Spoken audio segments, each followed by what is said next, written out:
Hi, magandang araw po sa inyong lahat for our first reading for the day. Tingnan naman po natin kung ano po ang makikita natin sa first reading of the day today. Tingnan po natin. Kamusta po kayo? No? Pasensya na po kayo ha. Nag-a-adjust pa po kasi ako. Pero huwag po kayong mag-alala. No? Pag naka-adjust na po ako, mas marami pa pong readings ang ibibigay ko sa inyong lahat.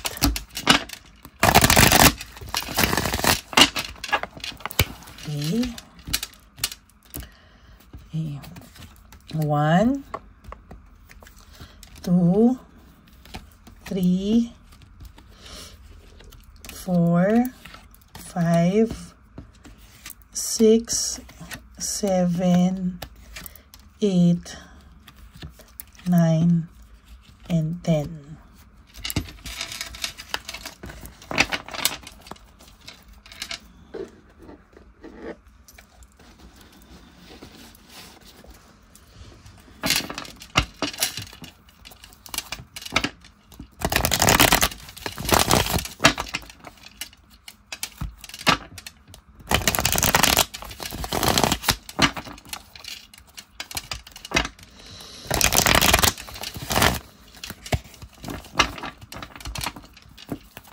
Pili po tayo ng 10. 1,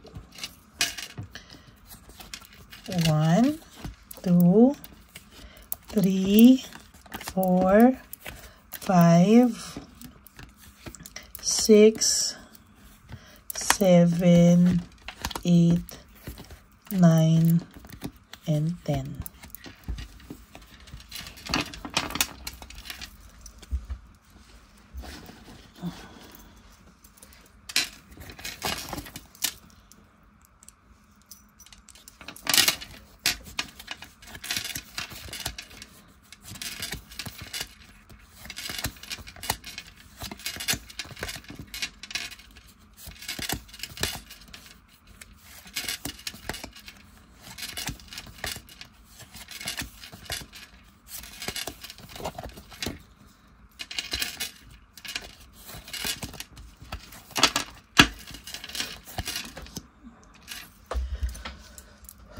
So nakikita ko po ngayon, there is fear, there is confusion, no? May kaguluhan po sa kanyang isip at hindi niya po alam kung ano po ang mangyayari sa mga susunod na panahon, no? Para po siyang nagmumuni-muni, no? Para po siyang nagmumuni-muni, parang hindi niya po alam kung paano niya mariresolba ang lahat ng ito. Pero punong-puno po siya ng takot sa kanyang dibdib sa ngayon. Punong-puno po siya ng hindi niya po maintindihan. Pero siya po ay puno ng gusto niya pong mag-move on, gusto niya pong bumalik, gusto niya mag-move on, gusto niya umayos sa'yo, pero galit pa din siya. Hindi niya po alam kung ano po ang nararamdaman niya. Kaya most of the time sa nakikita ko po ngayon ay hindi niya po alam kung paano niya po aayusin ang lahat. There is this deception and manipulation. Ano? Sa nakikita ko po dito ay nakakakita po ako ng matinding nagmanipulate sa kanya or may nagmamanipulate po sa kanya dito sa mga panahon na to. Yan o. So nakikita ko po kahit ano po yung gawin niya, hindi niya po maalis-alis yung isip niya sa'yo, no? Naiisip ka pa rin po niya and most of the time po nahihirapan po siyang alisin ka sa isipan niya. There's freedom. Gusto niya po talaga na mag-explore lang muna talaga ng mga bagay-bagay. Hindi niya po akalain na mapapasama po siya sa pag-explore niya po ng mga bagay-bagay. At hindi niya po alam na sa nangyaring ganito sa buhay niya ay may matututunan din po siyang lesson. Pero ngayon po parang nakikita ko po parang galit po siya. No? May galit po siyang nararamdaman and hindi niya po maintindihan kung ano po yung galit na yon na nararamdaman niya sa sarili niya. There is security. Naghanap po siya ng security sa pamamagitan ng ibang tao. Pero po pinagsisihan niya po ito, no? Most of the time hindi niya po kinakaya, nagsisi po siya talaga, and ayan, no, parang hindi niya po alam kung paano po siya babawi sa inyo. Hindi rin niya po alam kung makakabawi pa siya, kaya nagagalit-galitan na lang po siya kasi wala na rin po siyang magawa, oh. Parang ang hirap po sa pakiramdam niya na isipin na, ay, magkakamali rin naman ako, so ituloy ko na lang muna yung ganito. No, ngayon, inaano niya po yung head niya over heart, kasi pag heart po yun, kahit papano po, sinasabi ko sa iyo, may pagmamahal pa po sa iyo ang taong to. Nagagalit-galitan lang po siya, pero may pagmamahal pa po siyang nararamdaman sa iyo. And at the back of this person's mind, naiisip niya pa rin po yung saya nyo, yung happiness nyo, naiisip niya pa rin po. And hindi niya po alam kung ano po yung mga nangyayari sa kanya. Hindi niyo po alam kung ano nangyayari sa kanya beyond everything na to, no? Yun po ang mahirap sa ngayon. So nakikita ko po may, ayun, no, head over heart. Talaga sinasabi sa'yo, ginagamit niya lang po yung kanyang utak. Pero po, kung gagamitin niya kasi yung puso niya sa'yo, no, malalaman mo po na may pagmamahal talaga siya na hindi pa rin po nawawala, no? Kahit po i-deny niya to sa sarili niya, kahit po anong sabihin niya sa sarili niya, hindi na pwede, hindi ka na niya mahal, ay talagang naiisip ka pa rin po nito, no? Meron po ako nakikitang new feelings dito, meron po itong ibang pinagkakaabalahan, pero ikaw pa rin po ang naiisip niya, and most of the time hirap po siyang alisin ka sa isip niya. There's fear of change, playing safe. Alam niyo po, ini-stuck ka din po niya sa isang bagay na alam niya na hindi ka po makakapag-move on sa kanya. Ini-stuck ka po niya sa isang bagay na pakiramdam niya po ay napakiramdam niya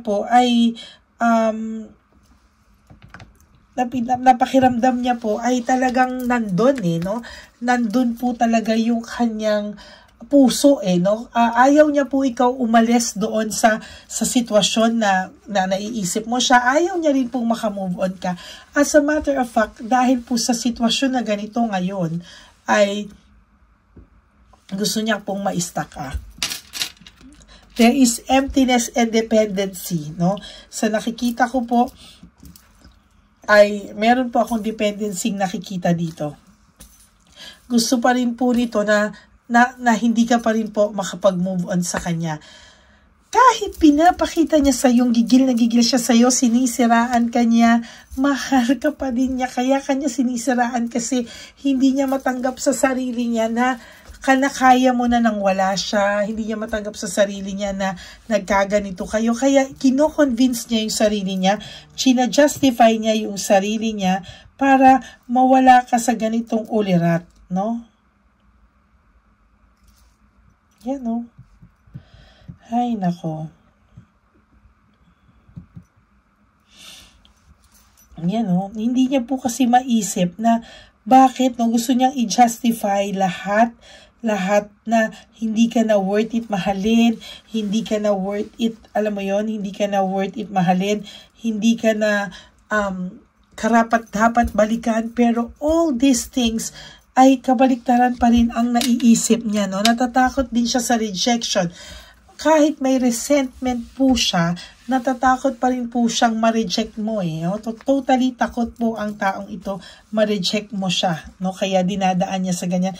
Kasi siya po ang merong sa'yo, broken family, shattered dreams. Siya po talaga ang sumira sa'yo. Kaya nahihirapan po siya. Ayan, no?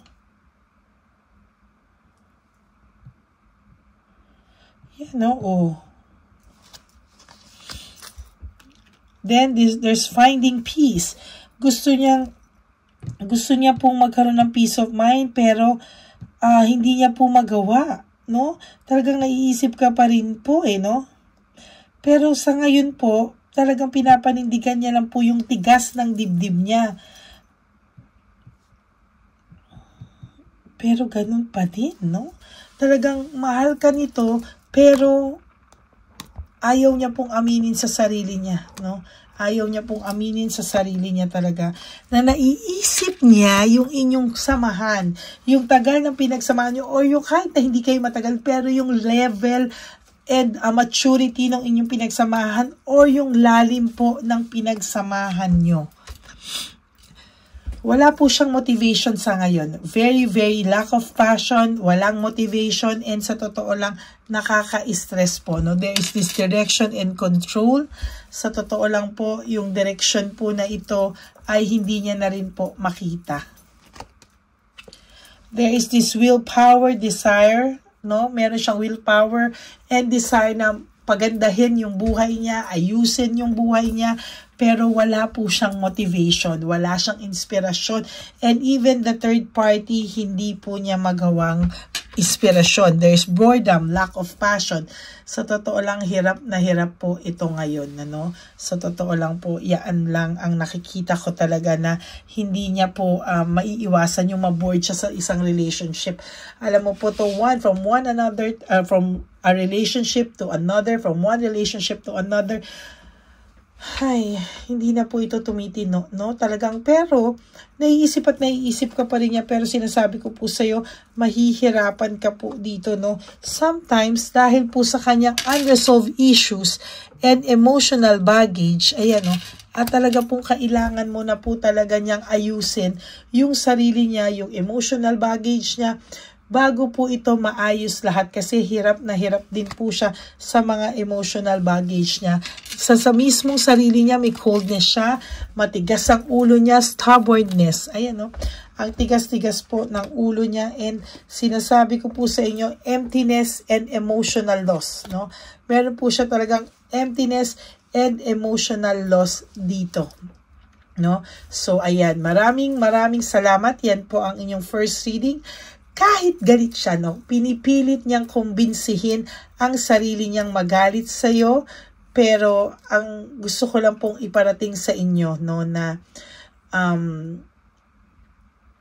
hindi po totoo lahat ng pinapakita niya.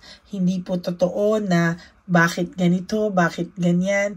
Marami po akong gustong linawin, no, na kahit po kinukumbinsi niya yung sarili niyang magalit, ay naiisip ka po niya, kabaliktaran pa rin po ang naiisip niya yun. So, kalma ka lang po, no? Huwag mo po itong intindihin, kumalma ka pa rin, okay? So, yan po ang ating first reading of the day, no? And sabi ko nga po sa inyo, huwag niyo po istressin muna yung sarili niyo, no? Hayaan niyo lang muna siya, give him space, or her, no? Her or him a space, and kayo rin po sa sarili niyo para mas maramdaman nyo po yung space at time na kailangan nyo para sa isa't isa away from each other. Okay? For those of you who would like to have a private reading with me, you can message me po at Ladyly Elena, that's Ladyly Elena. Nasa dulo po yan ng ating video. Diyan nyo lang po ako pwedeng makontak. That's my only official and legit FB account. Ayan.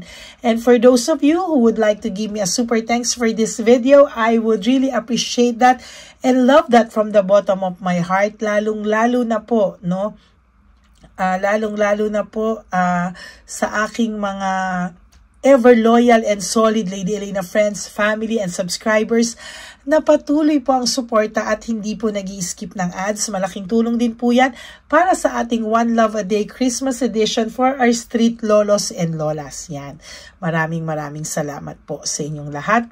And sa aking pong mahal na mga Lady Elena solid family, friends, and subscribers, just live for today. No, do three things that will make you happy for today, and sleep for tonight. Prioritize yourself, and tomorrow is another day. Yan, no?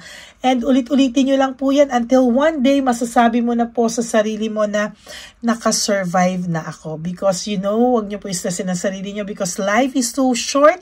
Don't make it shorter by stressing yourself from all the pains and the heartaches na binigay sa inyo ng kahapon. Just surrender everything to the divine universe and just let go and let God write your life and love story. I will be back for another set of reading. Babalik po ako, no? Pasensya na po kayo, pero bukas po I'll make sure I'll have 2 to 3 videos for you. No, nag-a-adjust pa lang po ako sa time, sa jet lag, but I promise na kahit nasang lupalo po ako, ay bibigyan ko po kayo ng reading of the day. Okay? Maraming salamat po sa inyo lahat, and may God bless you all. Bye! Good night! I love you all. Sa inyo po dyan ay magandang tanghali. Salamat po. Bye!